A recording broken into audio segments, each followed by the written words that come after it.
मैं चोर नहीं हूँ महाराज, मुझे छोड़ दीजिए। मैंने कोई चोरी नहीं की है महाराज, घर से मेरा छोटा बेटा इंतजार कर रहा है मेरा।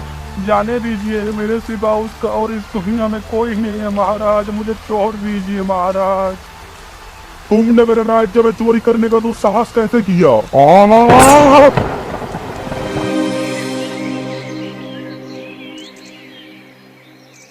राहुल सोनपुर राज्य के एक छोटे से गांव में अपने माला का गठरी लेकर माला बेच रहा था। अरे रंग बिरंगी माला ले लो, अरे लाल लाल नीली नीली हरी पीली काली माला ले लो, अरे हीरो जैसी चमकने वाली माला ले लो।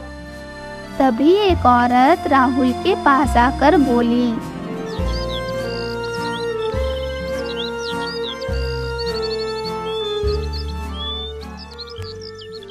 क्या हाल है राहुल भैया? सारा दिन गांव में माला बेचते रहते हो, कितना कमा लेते हो? राहुल हंसते हुए उस औरत की ओर देखकर बोला, अरे दीदी, पेट भर भोजन मिल जाता है, बस मेरे लिए इतना ही काफी है। ऊपर वाला सम्मान की जिंदगी दे रहा है, इससे अधिक और क्या चाहिए। हाँ, बात तो तुम्हारी सही है। अच्छा, वो लाल वाली माला तो मुझे दिखाओ, देखने में तो बहुत ही सुंदर लग रही है। राहुल लाल माला उस औरत के हाथ में पकड़ाते हुए बोला, ये लो दीदी। कितने की है? आपके लिए सिर्फ एक आने की। ये सुनकर औरत बुरी तरह से चौंकते हुए बोली, अरे राहुल, ये तो बहुत महंगी है, एक आने में तो 10 किलो चावल आ जाते हैं। अरे दीदी, वो सब छोड़ो, आप तो ये देखो, जब ये चमकते हुए लाल माला पहनकर आप गांव में निकलेंगे ना, आए आए, सारा गांव आपको देख कर रह जाएगा। राहुल का बात सुनकर उस औरत ने एक आना राहुल के हाथ में पकड़ा दिया।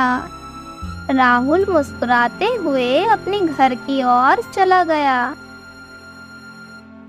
घर पर राहुल ने अपनी माला की गठरी रखी ही थी कि तभी उसकी चाची टुम्पा राहुल से बोली, आज कितने की बिक्री हुई है राजू?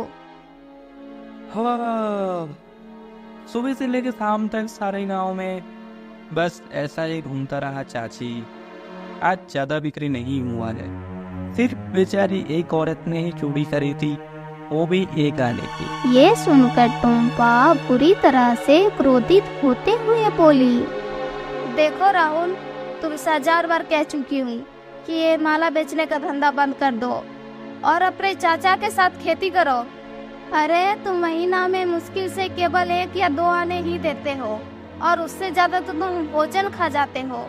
आने दो तुम्हारे चाचा को, आज तुम्हें इस मामले को आर पार करके ही रहूंगी।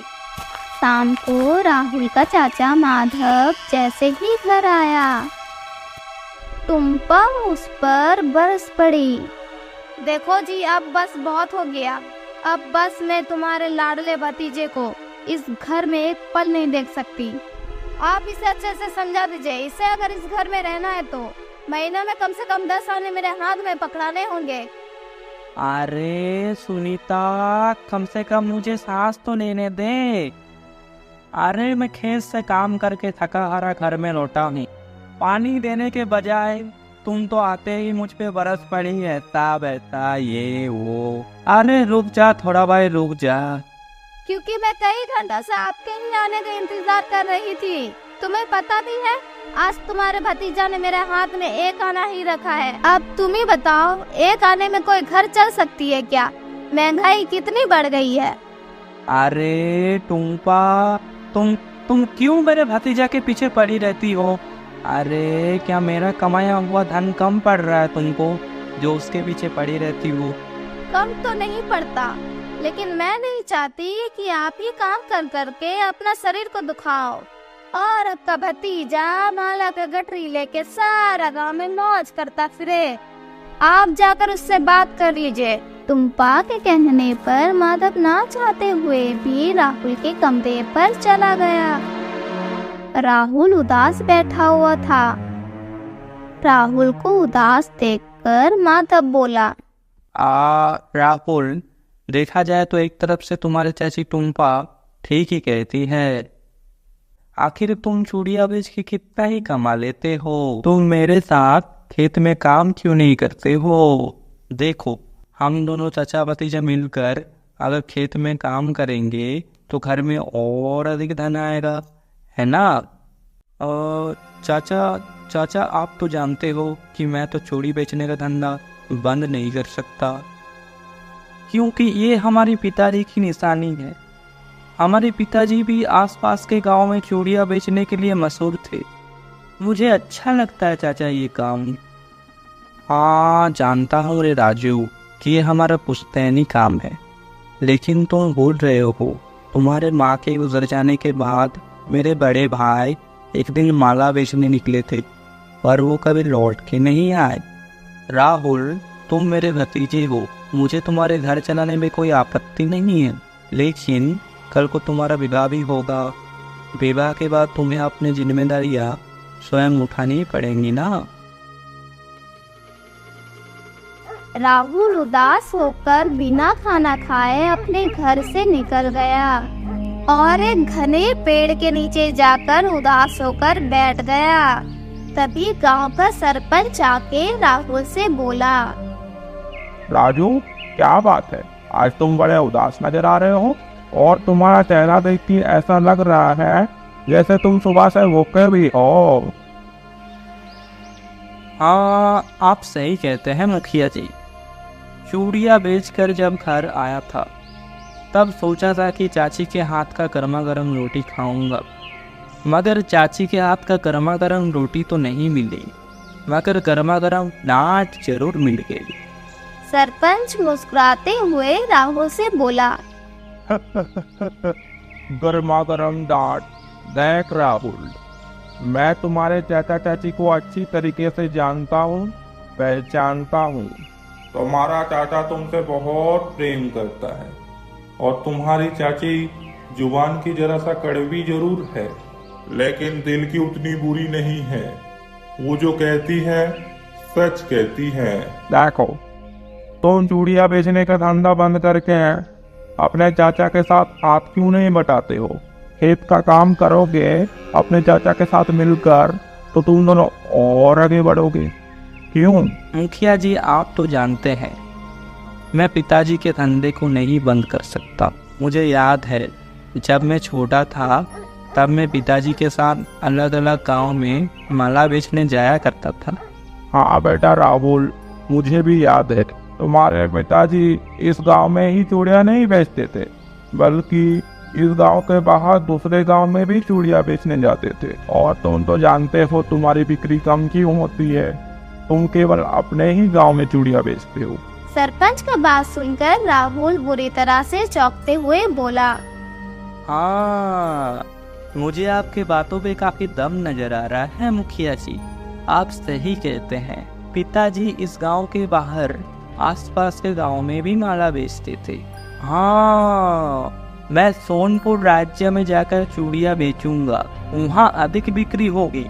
ये सही कहा आपने। हाँ, तुम्हारा सोचना बिल्कुल सही है राहुल। वहाँ पर इस गांव से ज्यादा धनवान लोग भी रहते हैं और हो सकता है सोनपुर राज्य में इतनी कमाई हो जितना कि तुम्हारा बड़ा भाई खेत में काम करके भी नहीं कमा सकता। इतना कहकर सरपंच मुस्कुराते हुए वहाँ से चला गया और राहुल मुस्कुराते हुए अपना घर चला गया।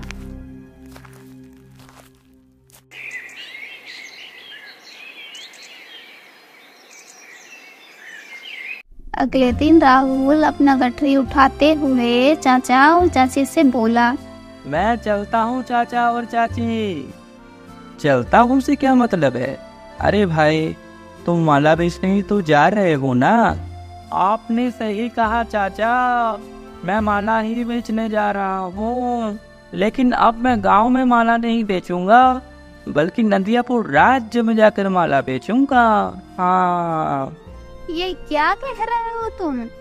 सोनपुर राज्य का रास्ता यहाँ से 5 दिन का फासले में है, तुम इतनी दूर माला बेचने जाओगे?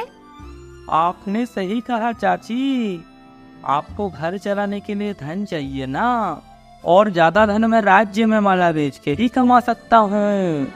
ठीक है, मैं जल्दी वापस लौट आऊंगा, जाता हूँ मैं। इतना बोलकर राहुल अपने माला का गठरी लेकर अपने घर से निकल गया।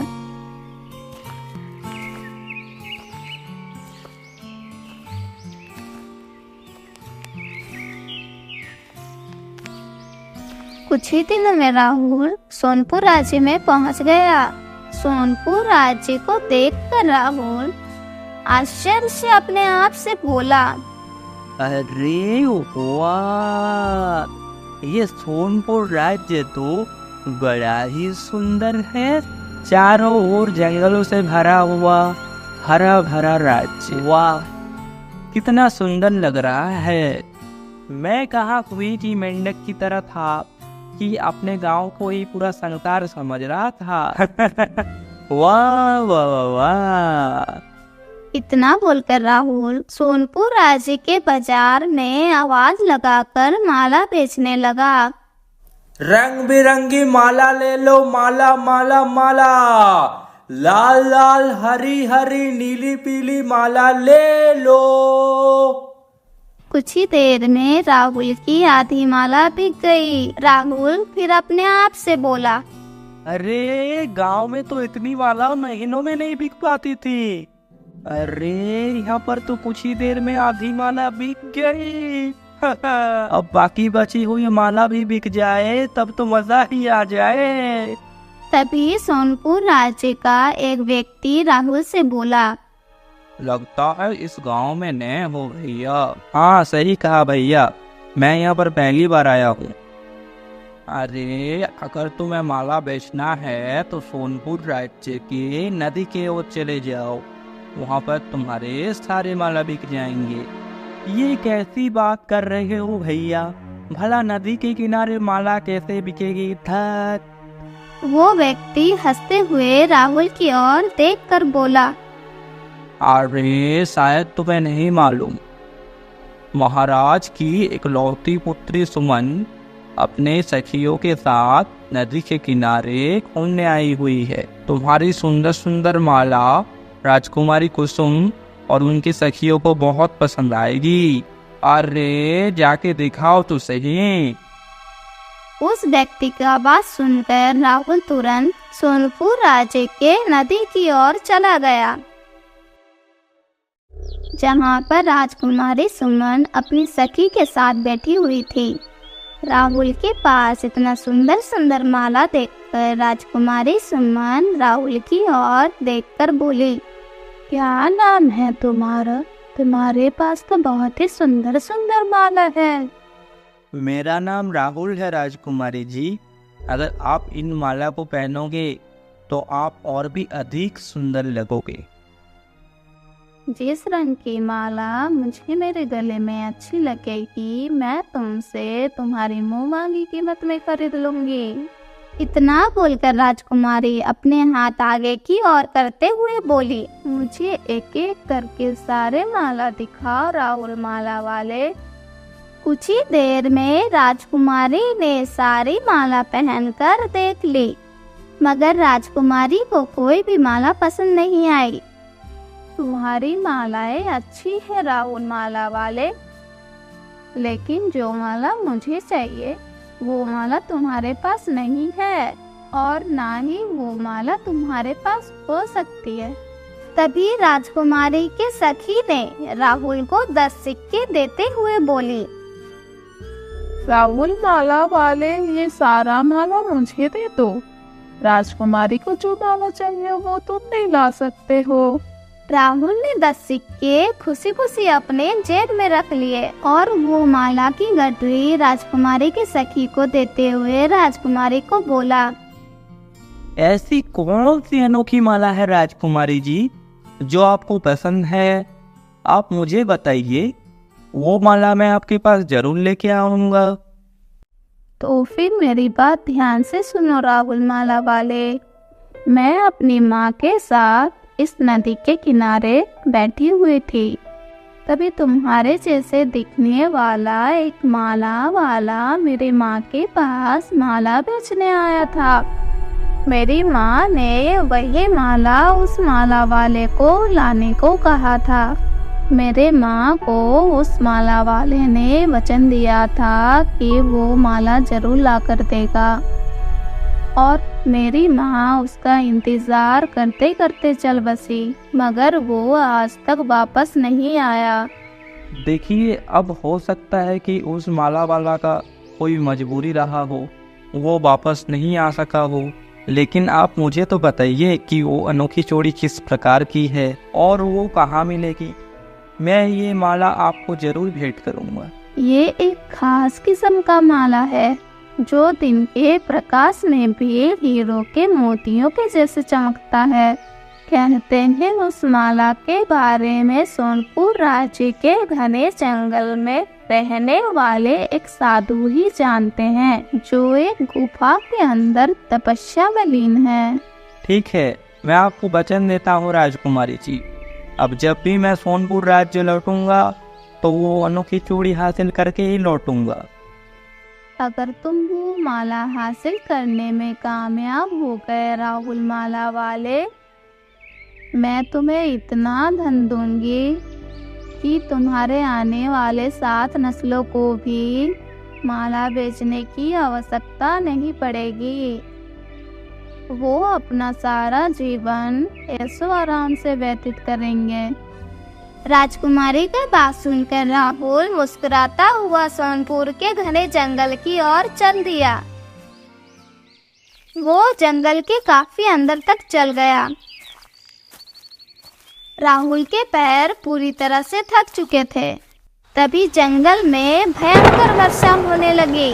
वर्षा को देखकर राहुल अपने आप से बोला, अरे, मैं जंगल में काफी अंदर तक निकल आया हूँ, लेकिन कोई गुफा मुझे दूर दूर तक नजर नहीं आ रही है। ऊपर से बारिश भी हो रहा है।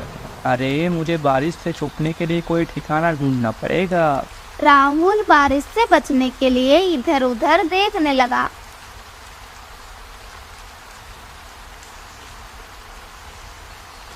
तभी राहुल का नजर झाड़ियों के बीच छुपा हुआ एक गुफा पर पड़ी। राहुल उस गुफा को गौर से देखते हुए अपने आप से बोला, कहीं ये वही गुफा तो नहीं है जिसके बारे में राजकुमारी मुझे बता रही थी। हाँ, मुझे वहाँ पर जाकर देखना चाहिए। कहीं ये वो गुफा नहीं भी निकली तो बारिश से बचने के लिए कम से कम ठिकाना तो मिल जाएगा। चलो भाई, जल्दी चलो चलो चलो। इतना बोलकर राहुल ने अपने कदम उस गुफा की ओर बढ़ा दिए। कुछ ही देर में राहुल गुफा के अंदर खड़ा हुआ था। गुफा के अंदर अंधेरा था। राहुल ने देखा अंधेरे में एक साधु आंखें बंद करके बैठे हुए थे। उनके सामने कुछ लकड़ियां जल रही थी। अचानक साधु अपनी आंख खोलकर राहुल की ओर देखकर बोले, कौन हो तुम और इस जंगल में क्या कर रहे हो? क्या तुम्हें नहीं पता कि ये जंगल रहस्य से भरा पड़ा है? मेरा नाम राहुल है साधु महाराज, और मैं माला बेचने का धंधा करता हूँ। मैं एक ऐसी माला की तलाश में आया हूँ जो दिन के उजालों में भी हीरो के जैसा चमकता है। साधु रहस्यमय अंदाज में राहुल को देखते हुए बोले, हाँ, तो तुम जानते हो कि उस चूड़ी के अंदर कुछ रहस्यमय शक्तियाँ भी है, और उसे हासिल करना इतना आसान नहीं है। नहीं साधु महाराज, मैं नहीं जानता कि उस माला में कोई रहस्यमय शक्तियाँ भी है, और मैं जानना भी नहीं चाहता।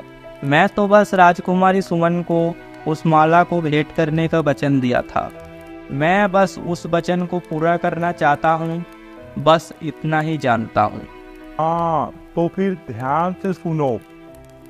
यहाँ से कुछ दूर में एक झरना बहता है। आधी रात के समय जब चंद्रमा से ये जंगल नहाने लगे, तब तुम उस झरने के पानी के अंदर प्रवेश कर जाना और अपनी आंखें बंद करके एक हाथ बहते हुए पानी के अंदर कर लेना। अगर तुम्हारे मन में कोई कपट और लालच नहीं होगा तो वो माला स्वयं तुम्हारे हाथ में आ जाएगी। मगर याद रखना, अगर तुम्हारे मन में जरा सा भी लालच होगा तो वो झरना का पानी उसी टाइम तुम्हें पानी के अंदर डुबो देगी। ठीक है साधु महाराज।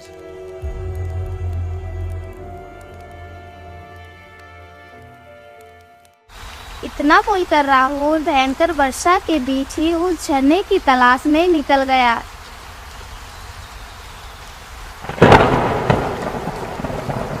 राहुल को उस झरने की तलाश करते करते काफी समय बीत चुके थे। आधी रात का समय हो चुका था और वर्षा भी बंद हो चुकी थी। तभी अचानक राहुल का नजर एक झरने पर पड़ी। तभी राहुल ने देखा कि आसपास का सारा जंगल चंद्रमा की रोशनी से चमक रहा था। राहुल अपने आप से बोला, हाँ, लगता है ये वही झरना है जिसके बारे में साधु महाराज ने मुझे बताया था। मुझे अब देर नहीं करनी चाहिए।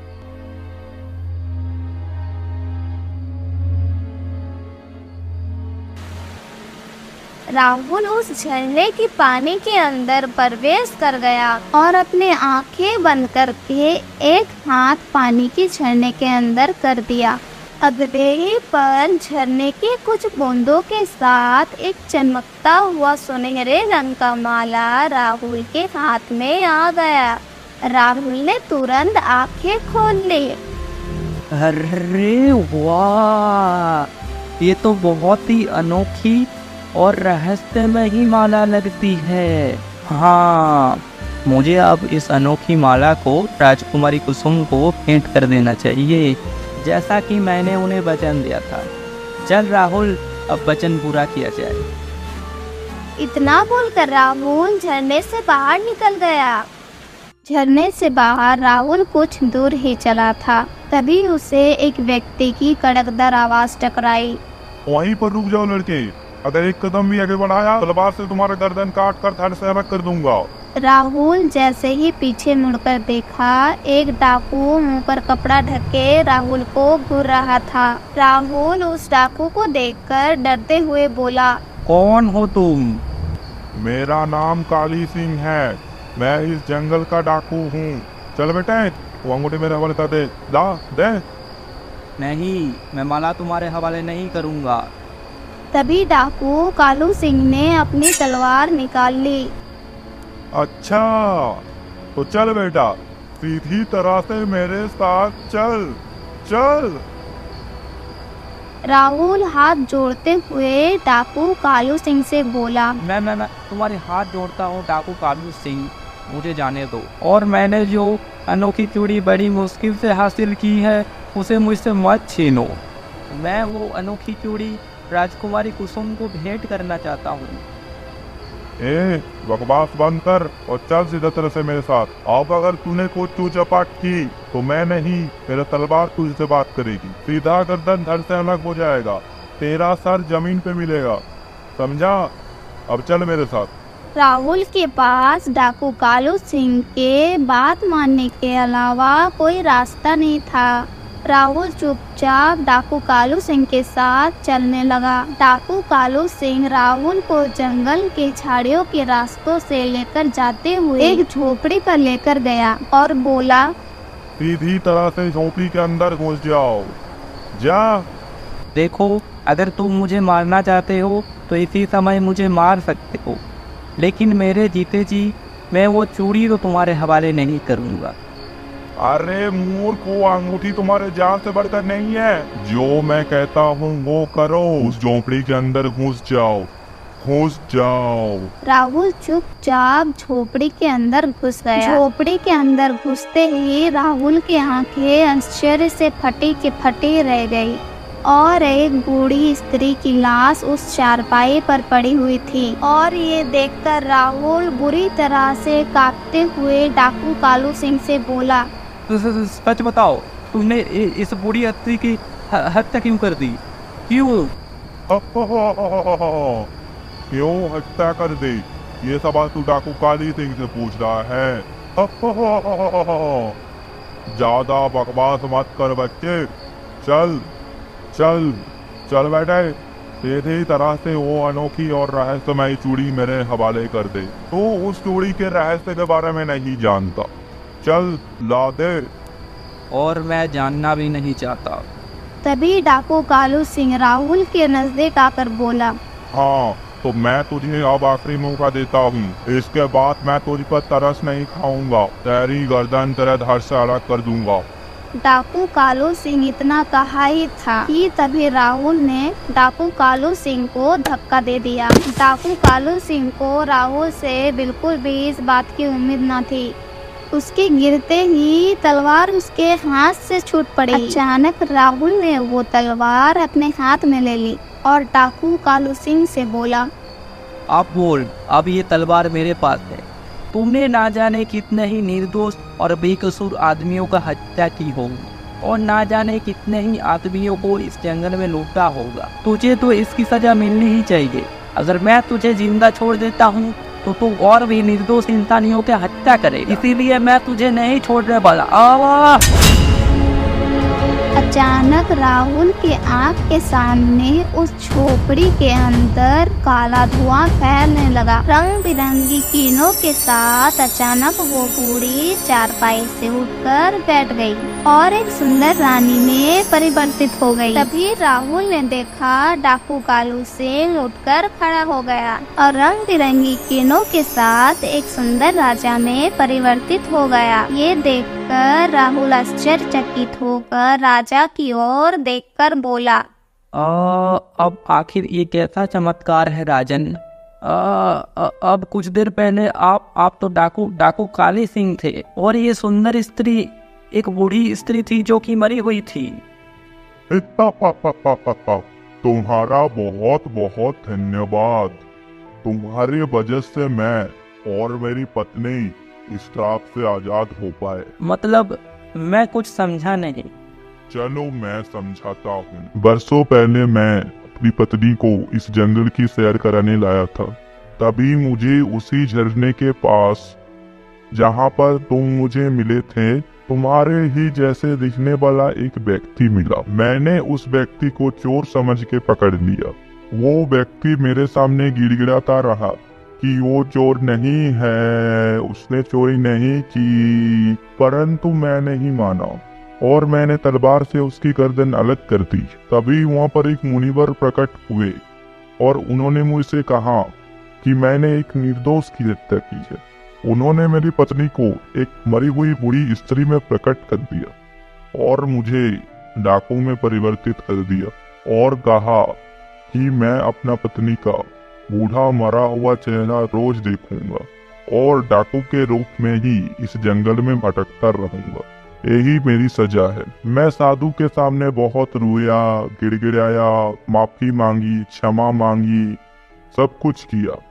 कुछ देर बाद साधु को आखिरकार मेरे पे तरस आ ही गया। उन्होंने मुझसे कहा कि जिस दिन कोई मन का सच्चा व्यक्ति यहाँ पर आएगा और उस झरने से उस अनोखी माला को हासिल कर लेगा, तब तुम समझ जाना कि वही व्यक्ति तुम्हारे श्राप को तोड़ सकता है।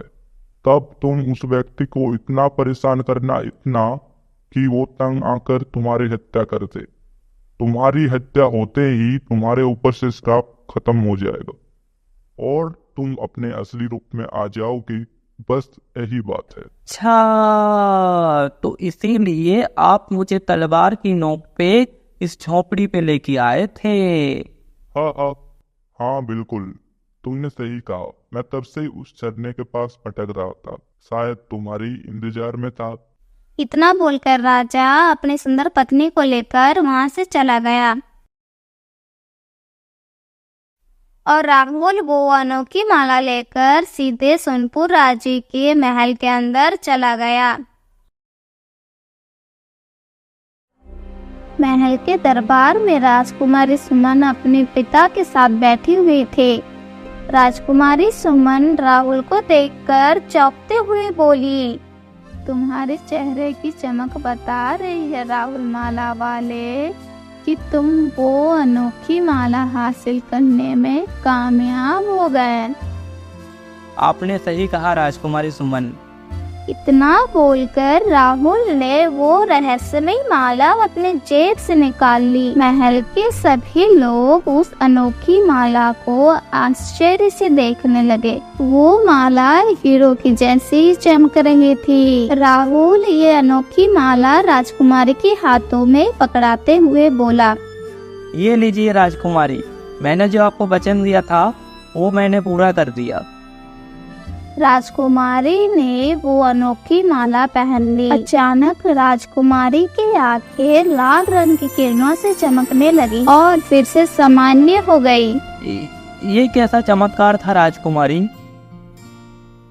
राहुल, क्या तुम इस अनोखी माला की रहस्य के बारे में जानते थे? नहीं राजकुमारी, हाँ, गुफा में मौजूद साधु महाराज ने मुझे बताया तो था। मुझे इस माला के बारे में जानने में कोई दिलचस्पी था ही नहीं। राहुल, इस अनोखी माला को जब कोई ऐसी स्त्री पहनती है जिसे कोई ऐसा रोग हो जिसका इलाज संभव ना हो, तो वो रोग पूरी तरह से ठीक हो जाता है। मैं भी एक ऐसे ही रोग से पीड़ित थी जिसका इलाज संभव ना था, और वही रोग मेरी माँ को भी था। इसलिए मेरी माँ ने उस माला वाले को वो माला लाने के लिए कहा था, पर शायद वो अनोखी माला मेरी माँ की किस्मत में नहीं थी। इसलिए मेरी माँ को उस रोग के वजह से जान गंवानी पड़ी थी। तभी रंग बिरंगी किरणों के साथ वही साधु वहाँ पर प्रकट हो गए। राहुल साधु को देखकर चौंकते हुए बोला, हाँ, आप तो वही साधु हैं जो मुझे गुफा के अंदर मिले थे। हाँ, राजकुमारी सुमन जिस व्यक्ति के बारे में बता रही थी, क्या तुम जानते हो कि वो व्यक्ति कौन था? नहीं साधु महाराज। वो व्यक्ति तुम्हारे पिता थे। वर्षों पहले राजकुमारी सुमन की माँ ठीक इसी तरह तुम्हारे पिता से मिले थे, और उसी तरह तुम्हारे पिता उस अनोखी माला के तलाश में उस झरने के पास पहुंचे थे, मगर चूड़ी को हासिल करने से पहले ही वो एक राजा के हाथों मारे गए। मैंने उस राजा को श्राप दे दिया, और ये वही राजा है जो तुम्हारे वजह से कुछ देर पहले श्राप मुक्त हुआ। ये सुनकर राहुल साधु की ओर देखकर बोला, हाँ साधु महाराज, जब वो राजा ने मुझसे कहा था तब मुझे थोड़ा शक हुआ था। उस राजा ने तुम्हारे पिता की हत्या की थी राहुल। अगर तुम्हें शक हुआ था तो तुम चाहते तो उस राजा से बदला ले सकते थे। तुम्हारे हाथों में तलवार थी। नहीं साधु महाराज, शायद मेरे पिता की किस्मत में यही लिखा था, और उस राजा को उसके किए की भारी सजा भी मिल चुकी थी। साधु मुस्कुराते हुए वहाँ से गायब हो गए। राजकुमारी ने राहुल को ढेर सारा सोना देकर वहाँ से विदा कर दिया, और राहुल अपने घर पर आ गया और सारी घटना अपनी चाची और चाचा को बताने लगा। इतना ढेर सारा सोना देखकर राहुल की चाची टुम्पा बोली, मुझे माफ कर दो राहुल, मैं अब तक तुम्हारे माला बेचने के धंधा को बुरा भला कहती चली आई, लेकिन तुम्हारे वजह से आज हम लोग इतना धनवान हो गए कि हमारे साथ पुस्तों को भी अब काम करने की आवश्यकता नहीं पड़ेगी। ये सुनकर राहुल मुस्कुराने लगा।